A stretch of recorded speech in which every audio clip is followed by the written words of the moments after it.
콜레스테롤 240이 넘었다는 검사 결과를 받아들고 밤새 잠 못 주무신 분 계신가요? 인터넷을 검색하다 보면 심장마비, 혈관 막힘, 뇌경색 같은 단어들이 쏟아지고 겁이 나기 시작하죠. 그래서 많은 분들이 바로 약을 알아보러 가십니다. 그런데 저는 오늘 그 선택이 왜 위험할 수 있는지를 먼저 말씀드리고 싶습니다. 저는 정혜원입니다. 30년간 콜레스테롤과 혈관 노화의 관계를 연구해왔고 수많은 분들의 혈액검사 결과와 생활습관 데이터를 함께 분석해온 사람입니다. 제가 이 긴 시간 동안 가장 많이 목격한 장면이 무엇인지 아십니까? 필요하지도 않은 상황에서 시작한 약을 평생 끊지 못하는 분들입니다. 그분들 대부분은 딱 하나의 실수를 하셨어요. 숫자 하나만 보고 겁을 먹으셨던 겁니다. 콜레스테롤 240이라는 숫자 자체가 위험의 전부가 아닙니다. 그 숫자 안에 숨은 구조가 문제입니다. 총 콜레스테롤이 240이어도 세부 구성에 따라 전혀 다른 의미를 가질 수 있습니다. 반대로 220이라도 특정 항목이 나쁘면 훨씬 위험할 수 있어요. 오늘 이 영상을 끝까지 보시면 검사 결과지를 바라보는 눈이 완전히 달라지실 겁니다. 방치하면 분명히 문제가 생깁니다. 3년, 5년 뒤 혈관 나이가 갑자기 훌쩍 늙어버리는 일은 실제로 일어납니다. 그런데 무조건 약부터 시작하는 선택도 마찬가지로 위험합니다. 오늘은 약을 먹기 전에 반드시 확인해야 할 진실을 하나씩 짚어드리겠습니다. 지금 건강검진 결과지 받아보고 불안해하고 계신 분이라면 오늘 이 영상이 딱 필요한 순간입니다. 혹시 주변에 비슷한 고민을 하고 계신 분이 있다면 이 영상을 함께 보여주시면 정말 도움이 될 겁니다. 댓글로 지금 여러분의 콜레스테롤 수치가 어느 정도인지 한번 남겨봐 주세요. 얼마나 많은 분들이 같은 고민을 하고 계신지 함께 확인해 보겠습니다. 며칠 전 오랜 지인에게 연락이 왔습니다. 형님 한 분이 검사 결과를 받고 너무 불안해하신다며 한번 이야기를 나눠줄 수 있겠냐고 하더군요. 67세 김성훈 님이셨습니다. 직접 만나서 이야기를 들어보니 총 콜레스테롤 245가 나왔다는 이유로 사흘째 밤잠을 설쳤다고 하셨어요. 인터넷을 뒤지다 보니 무서운 이야기들이 너무 많아서 당장 병원부터 가야 하는 건지 모르겠다고 하셨습니다. 그분의 하루 생활을 들어봤습니다. 매일 저녁 9시가 넘어서야 저녁을 드셨고 기름진 안주에 소주 두세 잔이 거의 매일 반복되고 있었습니다. 운동은 마트 가는 것 정도가 전부였어요. 저는 그 이야기를 들으면서 바로 약 이야기를 꺼내지 않았습니다. 지금 이분의 수치를 만든 원인이 생활 습관에 있다는 게 명확하게 보였거든요. 저는 세 가지만 부탁드렸습니다. 저녁 식사 시간을 7시 이전으로 앞당기는 것, 술을 주 2회 이하로 줄이는 것, 그리고 하루 30분 빠른 걸음으로 걷는 것. 그게 전부였습니다. 대단한 식이요법도 아니었고 어려운 운동도 아니었어요. 3개월 뒤 결과는 놀라웠습니다. 총 콜레스테롤이 218로 내려왔고 중성지방 수치도 크게 줄었습니다. 김성훈님은 이제 잠도 잘 자고 몸이 가벼워진 것 같다고 하셨어요. 약 하나 없이도 달라질 수 있다는 걸 직접 경험하신 겁니다. 이 채널은 여러분의 건강한 노년을 진심으로 응원합니다. 오늘 이 영상에서 말씀드릴 내용은 여러분의 혈관 관리 방식을 완전히 바꿀 수 있는 중요한 지혜입니다. 혹시 아직 구독과 좋아요를 누르지 않으셨다면 지금 바로 눌러주세요. 이런 정보를 더 많은 분들이 알 수 있도록 응원해 주시면 저도 더 열심히 자료를 찾아서 전해드리겠습니다. 끝까지 보지 않으시면 가장 중요한 실천법을 놓치게 됩니다. 마지막 챕터에 나올 단 하나의 실천 제안이 지금까지 여러분이 혈관 건강에 대해 알고 계신 것을 완전히 새롭게 정리해 드릴 겁니다. 이렇게 작은 변화만으로도 충분히 달라질 수 있다는 걸 보여드렸습니다. 그럼 이제 콜레스테롤 240이라는 숫자가 실제로 무엇을 의미하는지 그 안에 숨은 진짜 위험 신호를 하나씩 짚어보겠습니다. 검사 결과지를 받으셨을 때 총 콜레스테롤 수치만 확인하고 계시지는 않으신가요? 이 부분이 정말 중요한데요. 총 콜레스테롤은 사실 여러 항목을 모두 더한 합계 숫자일 뿐입니다. 그 안에 뭐가 얼마나 들어있느냐가 훨씬 더 중요해요. 대한지질동맥경화학회 자료에 따르면 심혈관 위험을 결정하는 건 총 수치보다 LDL과 중성지방의 구성 비율이 훨씬 더 큰 영향을 준다고 합니다. 즉, 총 수치가 240을 넘어도 세부 항목이 양호하다면 위험도는 낮을 수 있고, 반대로 총 수치가 220이어도 특정 항목이 나쁘면 더 심각할 수 있다는 뜻입니다. 제가 만난 69세 박영수님은 총 콜레스테롤이 240이었습니다. 숫자만 보면 당장 관리가 필요해 보이죠. 그런데 세부 항목을 확인해 보니 LDL은 정상 범위 안에 들어 있었고 HDL도 양호했습니다. 문제는 중성지방이 조금 높았는데 이건 식습관 조정으로 충분히 해결이 가능한 상태였어요. 그러니 검사표를 받으셨을 때 반드시 LDL, HDL, 중성지방 세 항목을 함께 확인하십시오. 여러분은 지난번 검사에서 세부 항목까지 꼼꼼히 확인해 보셨나요? 혈관벽에 실제로 쌓이는 건 주로 LDL입니다. LDL을 나쁜 콜레스테롤이라고 부르는 이유가 여기에 있어요. 미국 심장학회 보고에 따르면 LDL 수치가 높을수록 혈관벽에 플라그가 쌓이고 혈관 질환 위험이 높아진다는 것이 여러 연구를 통해 반복적으로 확인되었습니다. 특히 LDL이 130 이상이면서 다른 위험 요인이 동반될 때부터 본격적인 관리가 필요해집니다. 72세 이정우님의 경우가 기억납니다. 총 콜레스테롤은 230으로 경계 수준이었는데 LDL이 상당히 높게 나왔습니다. 이분은 매일 삼겹살이나 갈비를 드시는 걸 즐기셨고 채소는 거의 드시지 않으셨어요. 저는 포화지방 섭취를 줄이고 대신 채소와 통곡물, 콩류를 늘리는 방향으로 식단을 조정해드렸습니다. 갑작스럽게 모든 걸 바꾸려 하면 오히려 역효과가 나거든요. 한 끼의 고기 대신 생선을 올리는 것부터 시작하는 게 훨씬 현실적입니다. 최근 육류 섭취가 조금 늘지는 않으셨나요? 이번엔 HDL 이야기를 해보겠습니다. HDL은 혈관 청소부 역할을 하는 고마운 존재입니다. HDL이 충분하면 혈관 벽에 쌓인 나쁜 콜레스테롤을 끌어다 처리해주는 역할을 하죠. 국내 보건 연구 자료에서도 HDL이 낮을수록 심혈관 위험도가 함께 상승하는 것으로 일관되게 나타났습니다. 문제는 많은 분들이 HDL이 낮다는 사실을 놓치고 총 수치만 신경 쓴다는 겁니다. 65세 최민성님은 총 콜레스테롤이 238이었는데 저는 처음 결과지를 봤을 때 HDL 수치에 먼저 눈이 갔습니다. 39밖에 되지 않았거든요. 이게 더 큰 문제였습니다. 이분은 오래전부터 담배를 피우고 계셨고 운동은 전혀 하지 않으셨어요. 흡연이 HDL을 급격히 낮춘다는 건 이미 여러 연구에서 확인된 사실입니다. 저는 금연과 함께 주 4회 이상 걷기 운동을 시작하게 했습니다. 걷기 운동이 HDL을 올리는데 실질적인 효과가 있다는 것도 잘 알려져 있으니까요.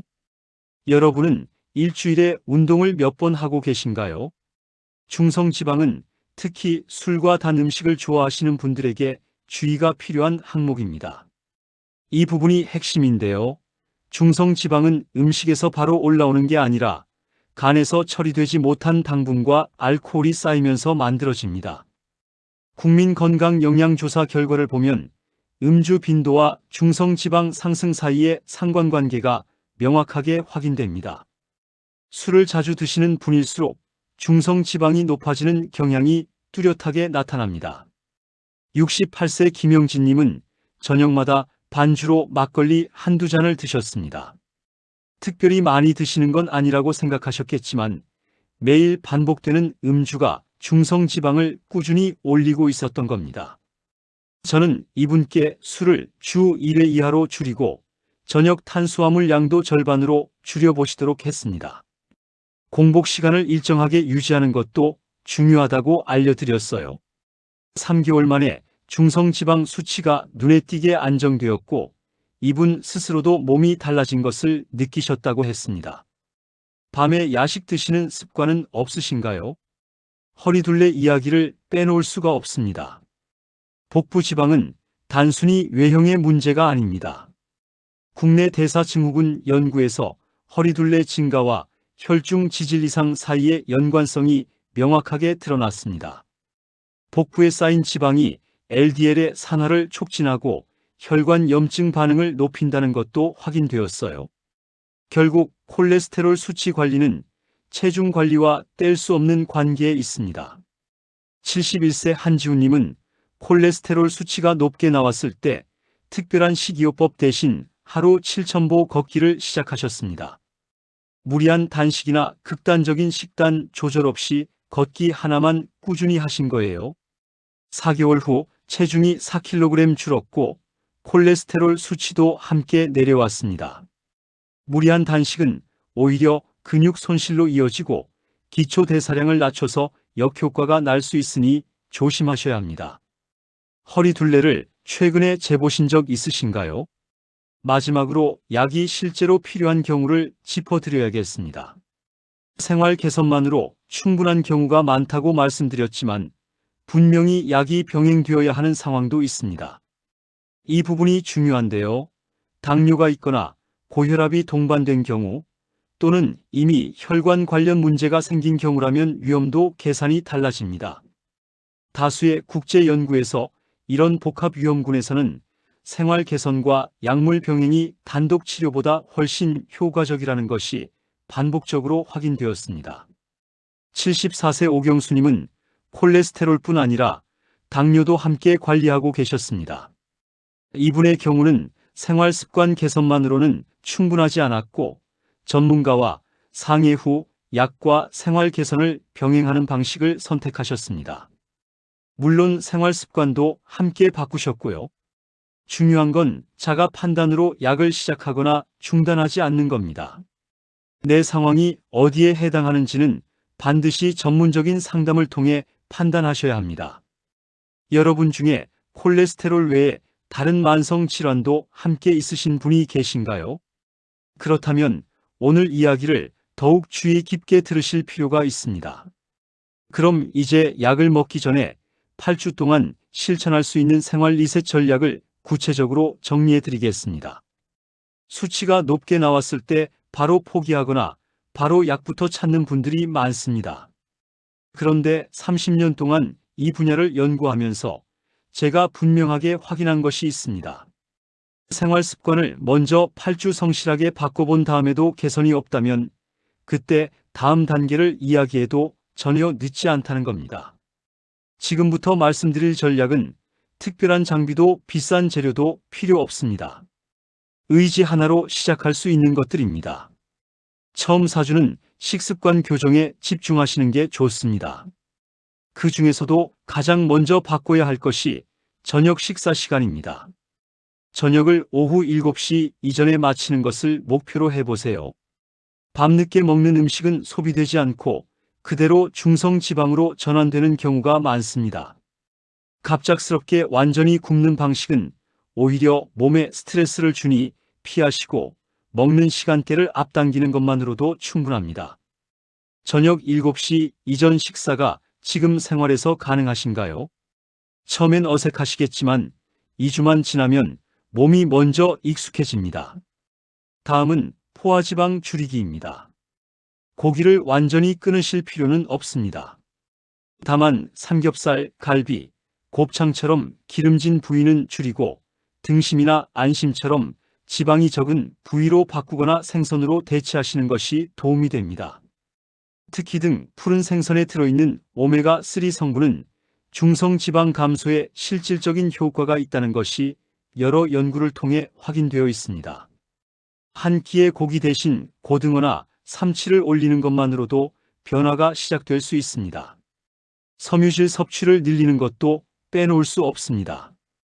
귀리, 보리, 콩류, 브로콜리, 양배추 같은 채소들은 장에서 콜레스테롤이 흡수되는 것을 막아주는 역할을 합니다. 매 끼니 채소 반찬을 2가지 이상 챙기는 것을 목표로 해보세요. 특히 아침에 오트밀 한 그릇을 꾸준히 드시는 것이 LDL 관리에 효과적이라는 연구 결과도 여러 차례 발표되어 있습니다. 지금 식탁에 채소 반찬이 충분히 올라오고 있으신가요? 운동 이야기를 안 드릴 수 없습니다. 세계보건기구와 국내 보건 지침 모두 주 150분 이상의 중간 강도 유산소 운동을 권고하고 있습니다. 하루로 환산하면 30분씩 5일이면 충분합니다. 무릎이 좋지 않으신 분은 강도를 낮추고 천천히 산책하는 것부터 시작하시면 됩니다. 수영이나 자전거처럼 관절에 부담이 적은 운동도 좋습니다. 중요한 것은 규칙성입니다. 일주일에 한 번 2시간 걷는 것보다 매일 30분씩 걷는 것이 혈관 건강에 훨씬 더 효과적입니다. 하루 30분 걷기를 지금부터 시작할 수 있으신가요? 술 이야기도 솔직하게 드려야겠습니다. 중성지방을 올리는 가장 직접적인 원인 중 하나가 알코올입니다. 가능하면 주 1회 이하로 줄이시는 게 이상적이고 마시더라도 빈속에 드시는 건 피하셔야 합니다. 음주 전에 물을 충분히 드시고 안주는 기름진 것보다 채소나 두부 같은 걸로 선택하시는 것이 좋습니다. 술 줄이는 게 쉽지 않다는 거 압니다. 하지만 3개월만 줄여보시면 중성지방 수치에서 직접 그 결과를 확인하실 수 있습니다. 수면도 중요한 관리 요소입니다. 밤에 7시간 이상 충분히 주무시는 것이 혈중 지질 관리에도 영향을 줍니다. 수면이 부족하면 스트레스 호르몬이 증가하고 이게 지질 대사에 나쁜 영향을 준다는 것이 연구로 확인되어 있습니다. 늦은 시간 스마트폰 사용을 줄이고 취침 전 1시간은 조명을 낮추는 것이 수면의 질을 높이는 데 도움이 됩니다. 요즘 밤에 자주 깨시거나 깊이 못 주무시는 분이 계신가요? 마지막으로 스트레스 관리입니다. 만성적인 스트레스는 혈중 콜레스테롤과 중성지방 수치를 높이는 데 직접 관여한다는 것이 다수의 연구에서 밝혀졌습니다. 스트레스를 완전히 없앨 수는 없지만 관리할 수는 있습니다. 하루 5분 복식 호흡을 하거나 좋아하는 음악을 들으며 가벼운 산책을 하는 것만으로도 스트레스 호르몬 수치가 낮아진다는 연구 결과가 있습니다. 요즘 마음이 편안하신 편인가요? 몸의 건강을 챙기는 만큼 마음의 건강도 함께 돌봐주셔야 합니다. 이 8주의 과정을 성실히 거친 후에도 수치가 개선되지 않는다면 그때 다음 단계를 전문가와 함께 상의하시는 것이 올바른 순서입니다. 이제 오늘 이야기를 정리해 보겠습니다. 오늘 30년 연구자 정혜원이 말씀드린 핵심을 정리해 드리겠습니다. 콜레스테롤 240이라는 숫자 하나가 곧바로 위기를 의미하지는 않습니다. 하지만 그렇다고 무시해도 된다는 뜻은 더욱 아닙니다. 잘못된 상식은 2가지 방향으로 나타납니다. 숫자 하나만 보고 과도하게 겁을 먹거나 반대로 별거 아니겠지 하고 대수롭지 않게 넘기는 것입니다. 2가지 모두 위험합니다. 올바른 관리는 구조를 보는 것에서 시작합니다. 총 수치가 아니라 LDL이 얼마인지, HDL은 충분한지, 중성지방은 어떤 상태인지를 함께 봐야 합니다. 그리고 그 수치를 만들고 있는 생활 습관이 무엇인지를 먼저 점검해야 합니다. 방치하면 혈관은 서서히 굳어갑니다. 아무 증상이 없어도 안쪽에서는 조금씩 변화가 일어나고 있을 수 있습니다. 3년, 5년이 지나 혈관 나이가 갑자기 늙어 있다는 것을 알게 되면 그때는 훨씬 더 많은 노력이 필요해집니다. 반면 지금 제대로 관리하시면 3개월 안에도 충분히 달라질 수 있습니다. 오늘 말씀드린 67세 김성훈님처럼 약 한 알 없이 수치가 내려온 사례는 결코 특별한 경우가 아닙니다. 오늘 당장 하나만 실천해 보신다면 저녁 식사 시간을 오후 7시 이전으로 앞당기는 것을 권해드립니다. 이것 하나만 지키셔도 중성 지방과 체중이 동시에 변하기 시작합니다. 특별한 장비도 돈도 필요 없습니다. 오늘 저녁부터 바로 시작하실 수 있습니다. 약이 전혀 필요 없다는 말씀이 아닙니다. 생활 습관을 먼저 점검하고 그것으로 부족할 때 전문적인 도움을 받는 것이 올바른 순서라는 말씀을 드리는 겁니다. 당뇨나 고혈압 같은 복합 위험이 있으신 분은 오늘 내용을 참고만 하시고 반드시 전문가와 함께 판단하시길 당부드립니다. 오늘 영상을 여기까지 보셨다는 것만으로도 이미 중요한 한 걸음을 내디디신 겁니다. 여러분은 지금 약부터 시작하시겠습니까? 아니면 생활부터 먼저 점검해 보시겠습니까? 댓글로 솔직하게 남겨주세요. 여러분의 이야기가 비슷한 고민을 하고 계신 다른 분들에게도 큰 도움이 됩니다.